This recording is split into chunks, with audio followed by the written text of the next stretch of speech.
This podcast is brought to you by Varietea.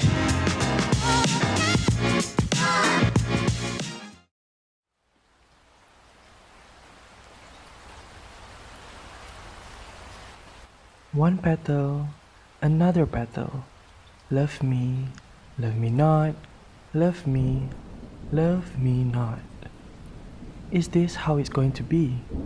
Letting the inside voices take the course of life and obeying the external forces who drags the quality of life down? Hello listeners, I'm Aqib and this podcast was brought to you by IPRMSA Melaka chapter from MC2424A UITM Alur Gajah Melaka. I bet you have seen the thumbnail, so without further ado, have a seat, find a spot where you can relax your body, focus your mind, and open your heart as well, as we will be focusing on the betterment of ourselves from the inside out, focusing on mental health and its power to see the best or the worst out of each one of us. Before we start the podcast, here's a content warning. We will be looking into reasons of self-hatred, thus addiction, self-harm, and suicide will be mentioned, but not heavily elaborated. Thus, listener discretion is advised. To love ourselves, we need to understand how hating yourself is even possible. Self-hate is what we refer to when we are talking about negative feelings, thoughts, and attitudes towards oneself.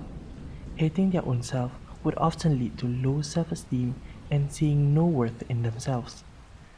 Various factors could have caused it, including trauma or abuse, negative experiences, cultural biases or negative beliefs, perfectionism and unrealistic expectations, mental health conditions such as depression or anxiety, or lack of a supportive network, to name a few.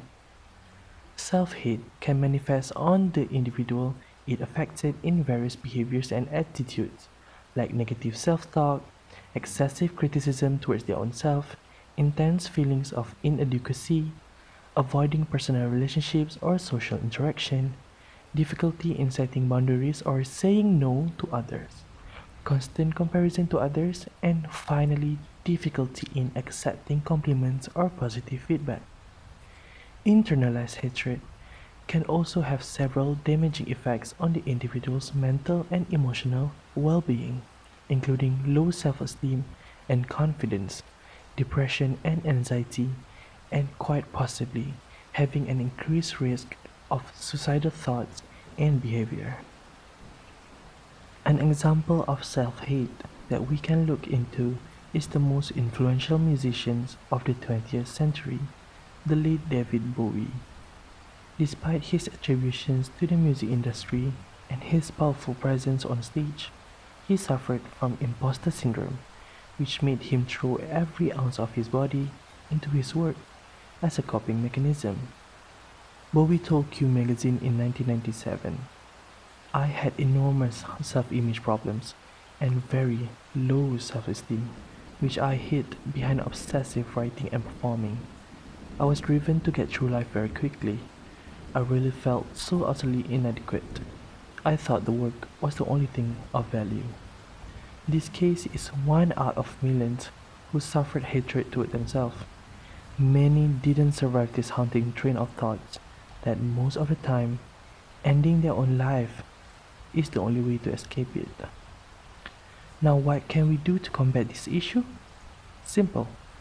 We need to instill love towards ourselves, and it needs to come from the inside. It is the opposite of self-hate, where happiness, positive thoughts, and genuine love were generated towards their own physical, psychological, and spiritual state. It has become very popular occurrence nowadays to throw, "You have to love yourself more. Why don't you love yourself? If you only love yourself, this wouldn't have happened to you. You cannot love another person until you love yourself first," to those who are lost in life, but no actual helping advice were given to them. Dr. Deborah Koshaba is a clinical psychologist and director of training and development for the Hardiness Institute in Irvine, California. She holds a doctorate in clinical psychology, specializing in the areas of resilience, health, and relationship psychology. Dr. Koshaba believes that loving yourself is not just through spoken words, but must be through actions too. Here's a few tips Dr. Koshaba gave to help those who seek self-fulfillment. Number 1. Become mindful. People who have more self-love tend to know what they think, feel, and want. They know who they really are, rather than what others want them to be. Number 2. Act on what you need rather than what you want. By staying focused on what you need, you turn away from automatic behavior patterns that get you into trouble and keeping you stuck in the past. Number 3. Practice good self-care. You will love yourself more when you take better care of your basic needs. People with adequate self-love equip themselves with healthy activities like exercise, having proper sleep, platonic or romantic intimacy, and healthy social interactions. Number 4. Set boundaries. You will love yourself more when you set limits or say no to anything that harm you physically, emotionally, and spiritually. Number 5. Protect yourself. You need to bring the right people into your life. Frenemies who take pleasure in your pain and loss rather than in your happiness and success are a no-no. If possible, get rid of them. You will love and respect yourself more. Believe me. Number 6. Forgive yourself. We all tend to be so hard on ourselves. Often, we punish ourselves too much for mistakes in the learning and growing process. This is hard, even for me, but you must accept the fact that you are not perfect before you can truly love yourself. Remember, there are no failures if you have learned and grown from your mistakes. There are only lessons learned. Number 7 and last, live intentionally. You will accept and love yourself more when you live with purpose and design. Your purpose doesn't have to be crystal clear, and you will make decisions that support those intentions and feel good about yourself when you succeed. We have talked about many things on our session, from self-hate, what causes it and how it impacted everyone, to self-love and how to instill it in our mind. Now, I would like you to close your eyes and say this with me to yourself. I am in control of my life. Time will pass, and so does this situation. One step at a time is a mile for a lifetime. I am deserving of kindness and happiness. Now listen. The rain have already gone, and the world are brighter again.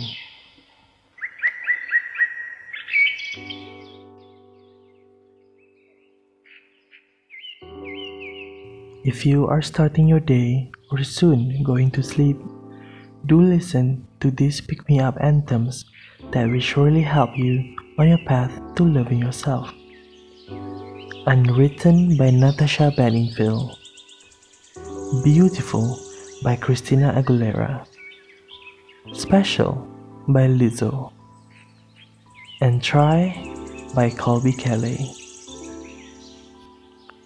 That is all from me for this session. Thank you for tuning in with this podcast until the very end, and hopefully you found love that you can give for you from you. Don't forget to listen to other podcasts in the playlist. Thank you and talk to you later. Bye.